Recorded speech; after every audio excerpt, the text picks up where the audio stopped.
This is Zombie Chickens podcast, where two hits are better than one, even if they're undead. My name is Marnay. And my name is Megan.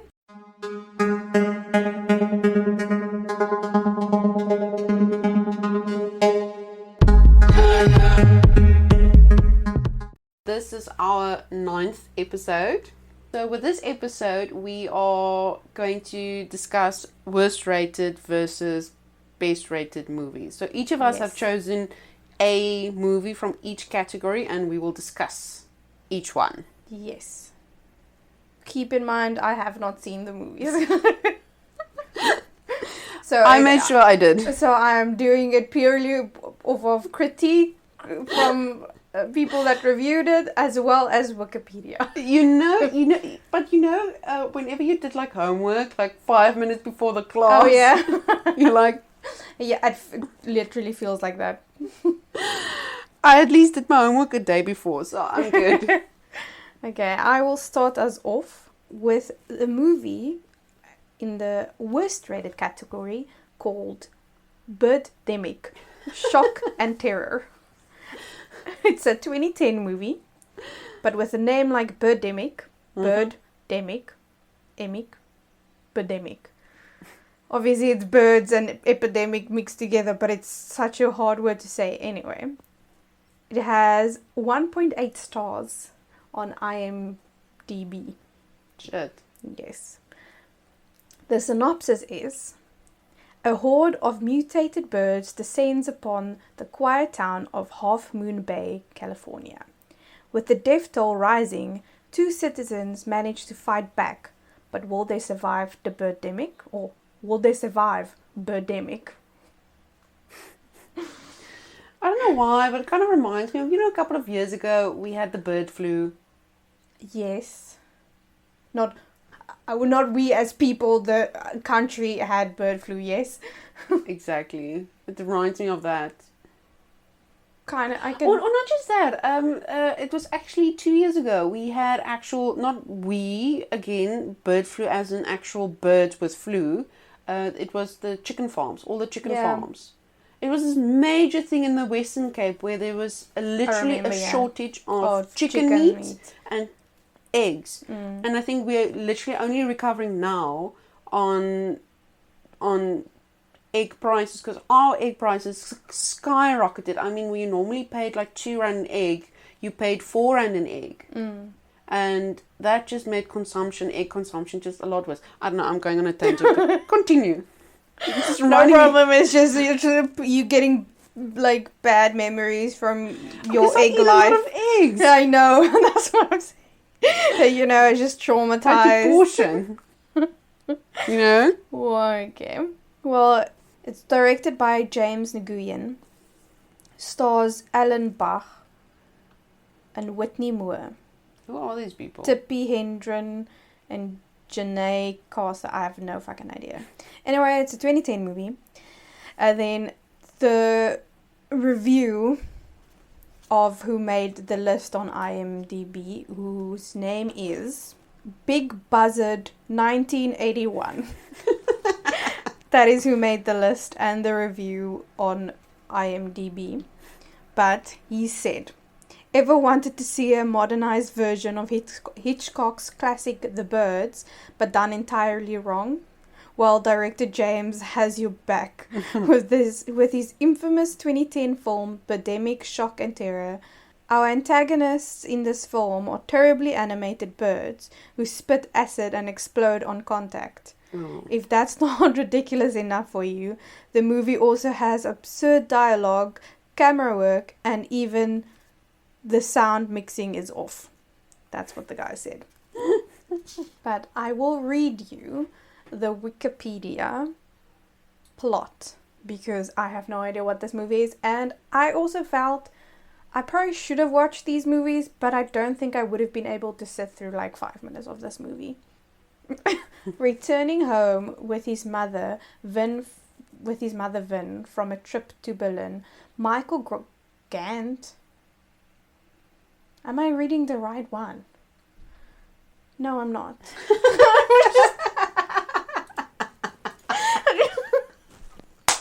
I was like, this does not sound nice. Okay, anyway, sorry. Starting over. Rod is a young software salesman living in a successful life in Silicon Valley. He meets up with old classmate, an aspiring fashion model, Natalie, and begins dating her.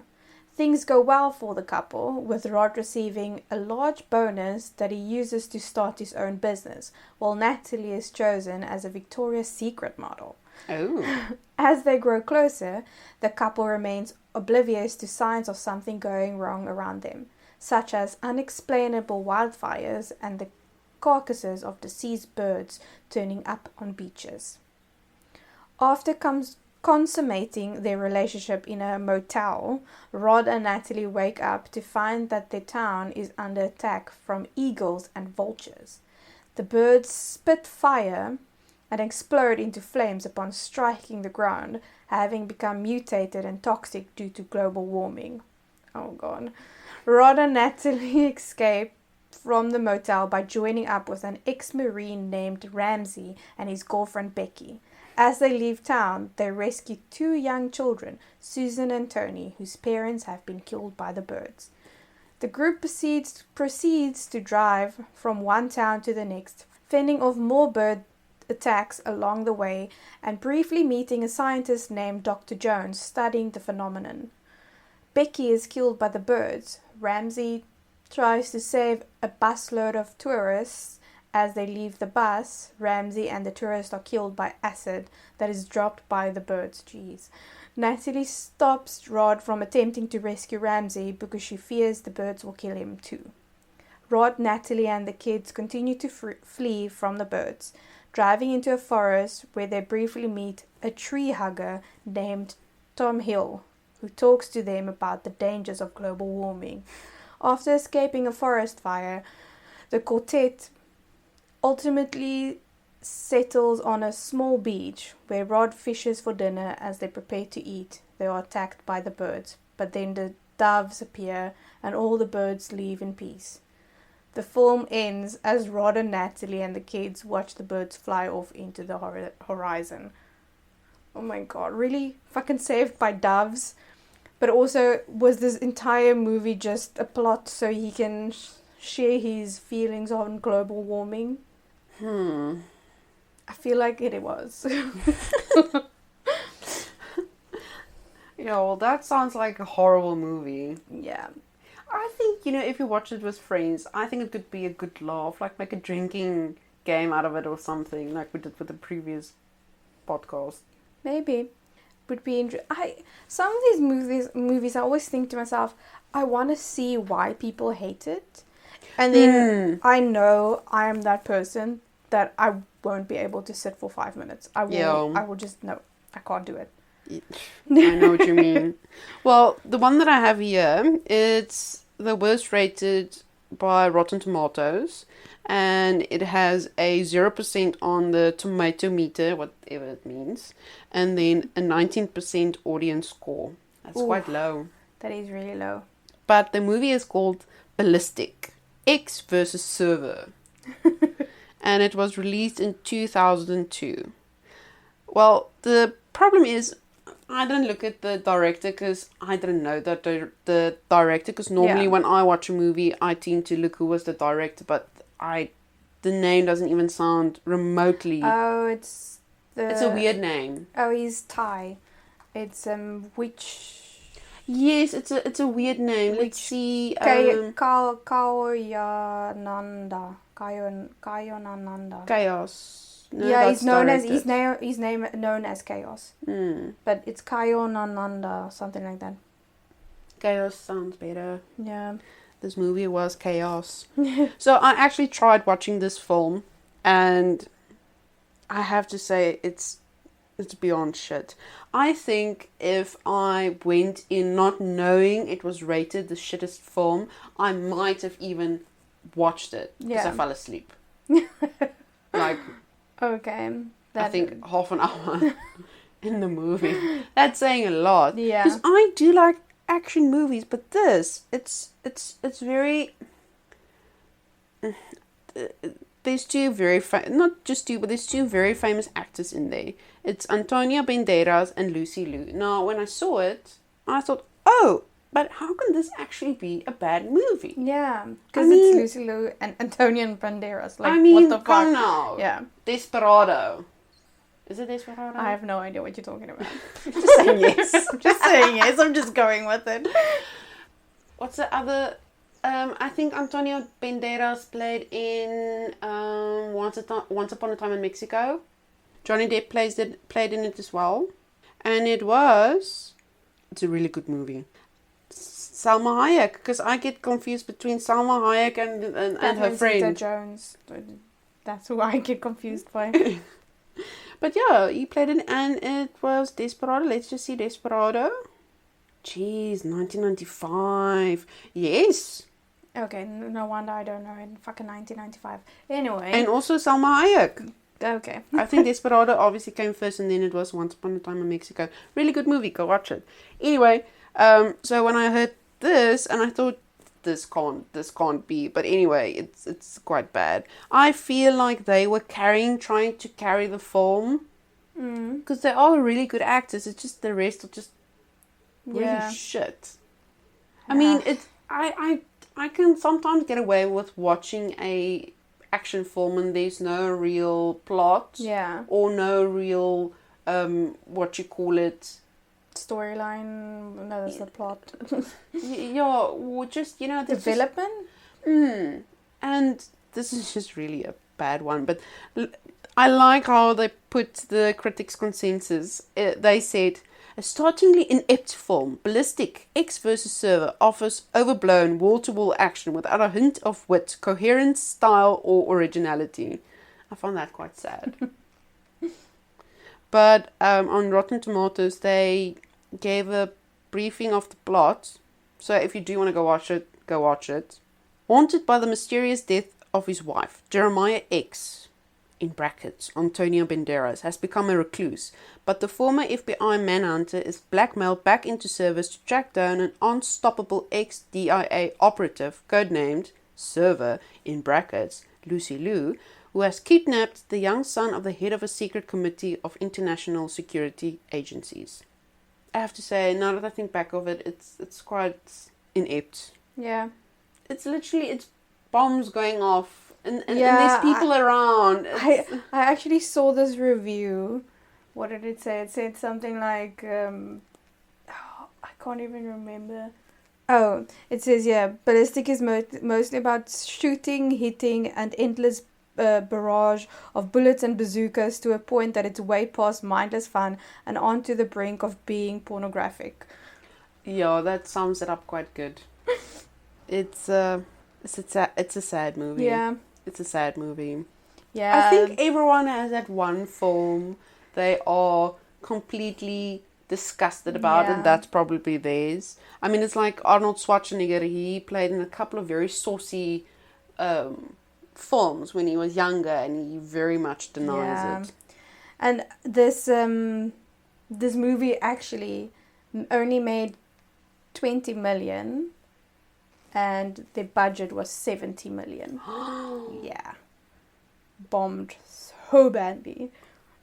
It's crazy, and I think everyone had high expectations because it was Lucy Liu and Antonio Banderas, and it was 2002, so it was obviously at the time period where Lucy Liu was like picking up and like. And now she's an artist. Okay. She completely withdrew from the. She retired actually.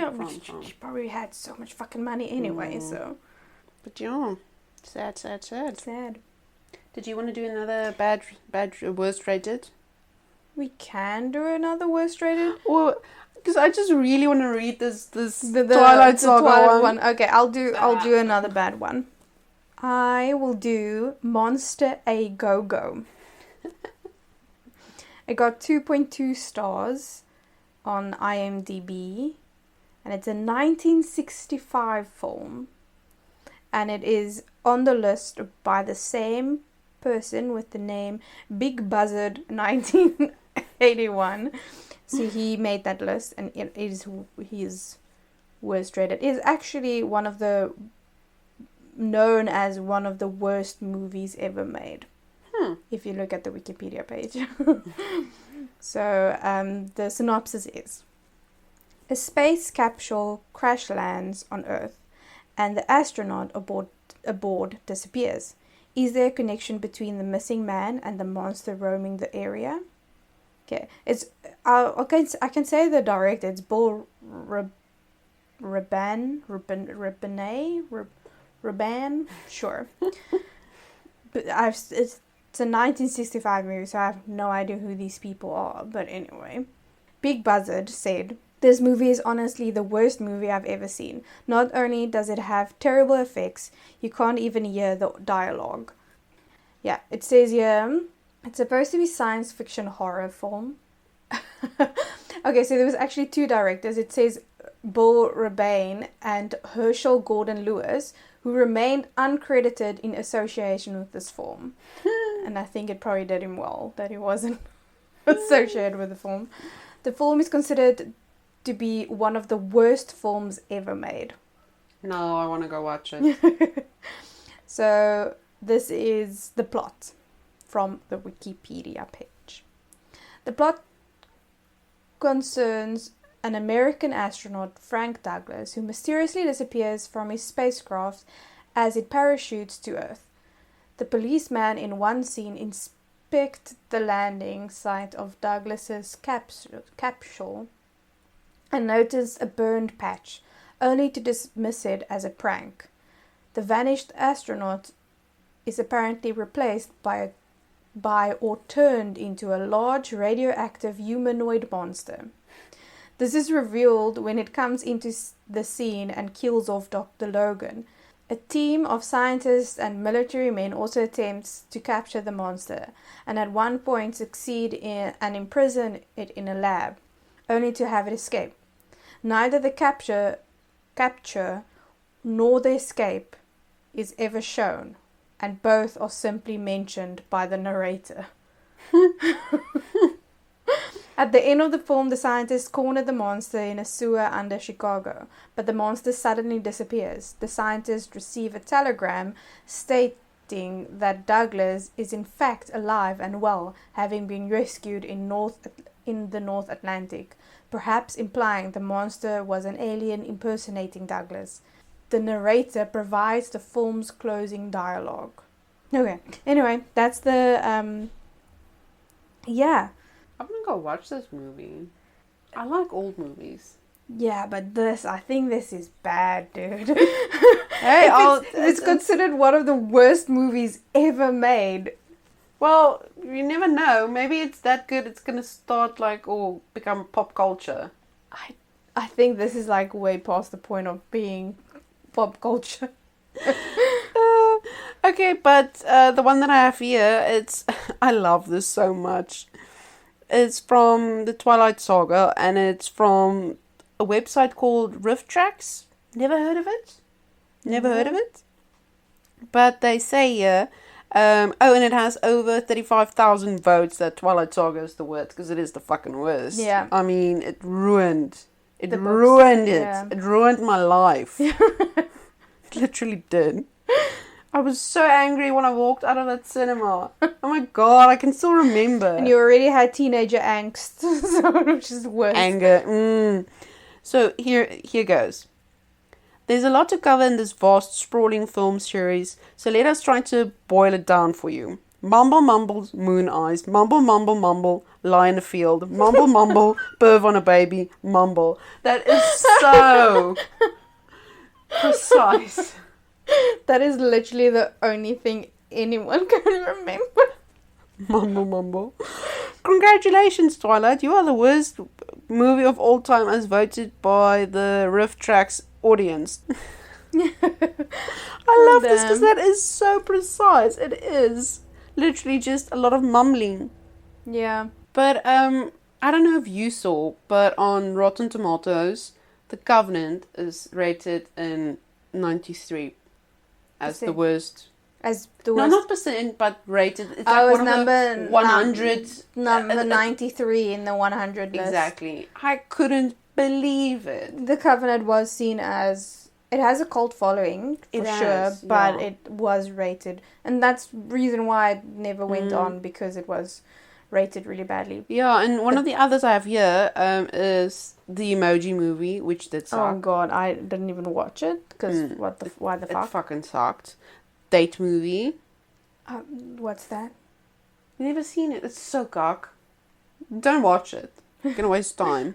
Scary Movie 5. Super Babies, Baby Geniuses 2. Oh, I saw that, yeah. Meet the Spartans. I've never seen any one of these movies, so... But there's a lot of the spoof movies is on the worst rated, which is understandable, because it's a spoof movie. And not just that, it's a time period when it came out as well. It's like in the early to late 2000s. That's when all the stupid spoof movies came out. Like, there was one that was about, the Matrix and all those. There was one. I can't remember. It's just, it annoyed the living shit out of me because I love the Matrix. Come now, people. Anyway, you can start off with your best rated. Okay, I'm doing Rotten Tomatoes list of best rated movies. Number 1 is Black Panther, but everyone knows Black Panther, so I'm going to do number 2, which is Citizen Kane. It's the 1941 version, and it got 99% on Rotten Tomatoes. Makes you want to watch it. Which is really, really high for Rotten Tomatoes. But yeah, the synopsis is... When a reporter is assigned to decipher newspaper magnate Charles Foster Kane's dying words, his investigation gradually reveals the fascinating portrait of a complex man who rose from obscurity to staggering heights. Though Kane's friend and colleague Jedediah Leland and his mistress Susan Alexander shed fragments of light on Kane's life, the reporter fears he may never penetrate the mystery of the elusive man's final word, Rosebud. So it sounds. I want to say more. I don't want to. I didn't read more up on it because I actually really want to watch it. Yeah, so let's not go there. Because I actually want to watch it as well. Spoil it for us. The rest of the movies are bad. I'm never gonna fucking watch those things, so I don't care. But I will give you some of the critic reviews on Rotten Tomatoes. Marjorie Adams from Boston Globe said, "The sheer brilliance and audacity of Citizen Kane make the film most astounding cinematic achievement of the season. It ranks with Disney's Fantasia as a milestone in the motion picture technique." And then another one. This one is from Frank Morris of Winnipeg Free Press. Said, "Everything that Wells, which is the director, has to say in his capacity of author, actor, and director is individual and striking. The grouping of the characters, the odd camera angles, and the revealing little character glimpses are all superb." So it got really, really good. There's like a few that says like, this is good, but blah, blah, blah. But mostly really, really good reviews. Which is really hard for such an old movie. No, exactly. And it actually made so much fucking money. I don't know if this is like equivalent to back then. No, well, it is back then's. It's what they made in that year. We need to actually see what it's equivalent to now, because at that time they made almost $1 million, which for 1941 is really a lot of money. Shitload, because it's basically not even after the war, it's within the war. The equivalent today is 17.3 million. 17.3 million, which is not a lot if you think of how much big movies make these days, but for a movie from 1941 and with the stuff they had, remember props then, it's basically crazy. It's and their budget was obviously so much lower than what today's budgets for movies are, because they didn't really have that. No, exactly. And everything is manual. It's not electronic and digital as it is today. Yeah. So it's astonishing, actually. Yeah. So with mine, I also took Rotten Tomatoes again, but I chose this one because I like this movie.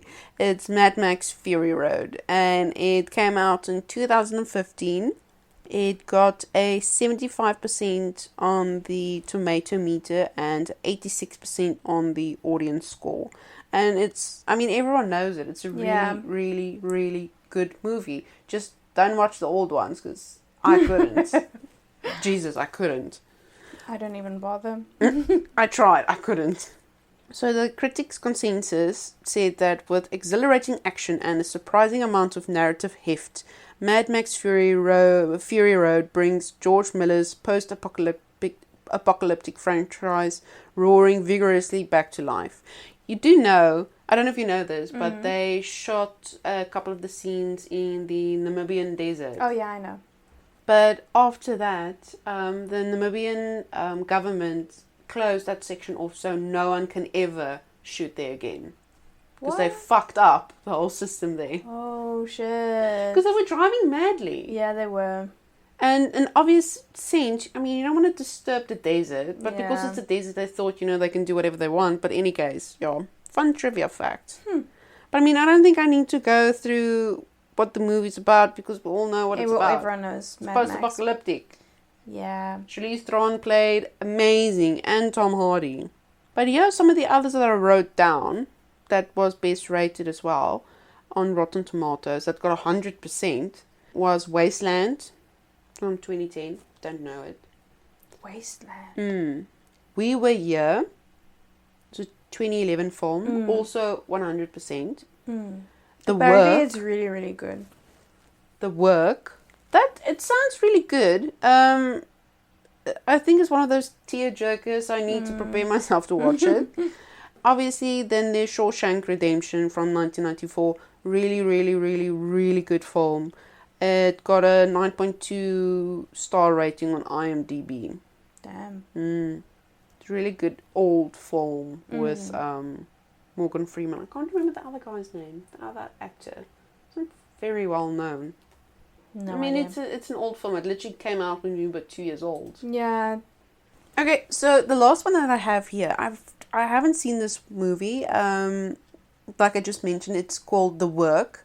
I actually want to watch it. It sounds quite interesting. It did get 100% on the tomato meter and 86% on the audience score. So it's basically the same with audience score with Mad Max Fury.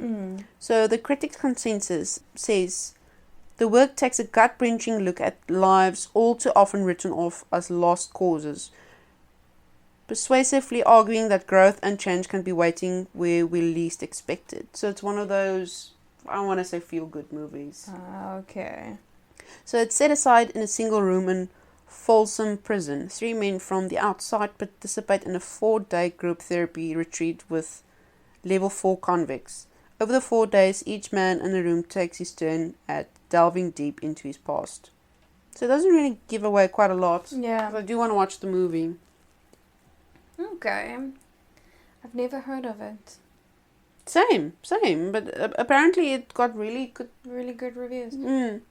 But that's a problem.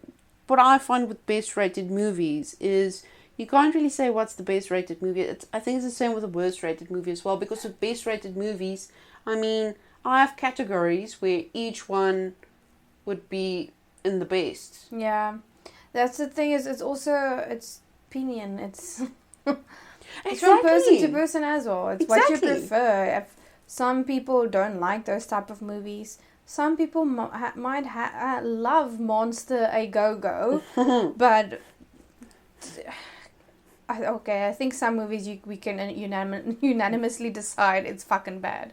But yes, it's just that it's opinion. No, definitely. And there's some people that loved fucking Twilight. I know, but I think those are the people that didn't read the books. Fuck those people. I didn't read the books. I don't trust them. I didn't read the books and it still sucked. I don't trust a fucking person that says they like Twilight. Go fuck yourself. Just go away. Go away. Go do something else. It's like in film study, we discussed this one film and it's a bad film in my personal point of view. A Space Odyssey. Oh yeah. Jesus Christ, it's 3 fucking hours. I could only watch, I think, like an hour. It's a bad movie, but it's also because it has a cult following. Exactly. For me, it's bad, but if you look at it from a film perspective, it's good for its time. I have not seen it, so it's you need to put 3 hours aside for it. I have to say. But I mean, if you think about it, there's one of my favorite films. It's called Murder, She Said. I've seen it so many times. It's a 1964 film. It's not Murder, She Wrote. It's Murder, She Said. It's about this old lady that's on the train. I can't remember where she's going, even though I've seen it so many times. She witnesses a murder on the train that's passing her. Yeah. And she went to the police, and they didn't believe her. So she decided she's going to investigate and find the killer. It's an Agatha Christie book that's adapted into a film. Okay. It's black and white. It's really good. I love it. It's one of my favorite movies. I need to watch that. We need to do another movie marathon of classic movies. My Fair Lady. Yes, I actually have a DVD box set that we can watch. We can use your Xbox to watch it on. Yeah, because I think there's a few I think Audrey Hepburn movies. I think Singing in the Rain. I've never watched that. You've never seen Singing in the Rain? It's really good. I like it. I've seen snippets of it because of film studies, but I've never watched it. I liked it. I really did.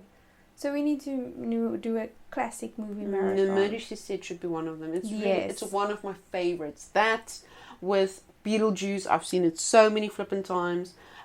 Charlie and the Chocolate Factory, the old one. I've never seen the old one. I've seen that movie so many times. I always used to love watching old movies because it has such a nostalgic feeling for me. Because when I used to go visit my grandmother, there was this program on TV called TCM. And then my grandmother and I used to sit and just watch old movies. I actually saw live action Fantasia on there's so many things that was so cool to me and it was so interesting. And I just loved all the movies. That's where I fell in love with classic movies. Now, Murder, She Said, was one of the films that played on TCM. That's how I watched it. Okay. There was another one that was really good. Was the Yellow Rolls Royce? I think that one was also quite good. It was a color film. Yeah. At least. Yeah. So I think we need to do that. So for our next episode, we are going to make each other watch a genre we hate, and then each one have to give a discussion about it, and the other person needs to ask questions to see if this person has watched the film. Yes, we are going to be tested on if we actually watched Do you think we should take out the peach schnapps and take shots for the questions you get wrong? We can do that. Sure, we still have peach schnapps. We can do that. I think we're turning into an alcoholic podcast, but sure, we can definitely do that. I think other people can relate as well. So then, this is the end of the show, and remember to, almost said again, like and subscribe. Like and subscribe. Follow us on all social medias. Yes, on Instagram and Facebook and by all means, give us any ratings, reviews, and suggestions of what we can do in our next podcast. Also, don't forget about our Patreon. It starts at $1.50 and goes to $20. You can support us with any one you choose. Anyone you can afford. And even if it's $1.50, it's a lot in rand. Even if it's $1.50, it would be really appreciated. And then that's that. Cheers vir eers.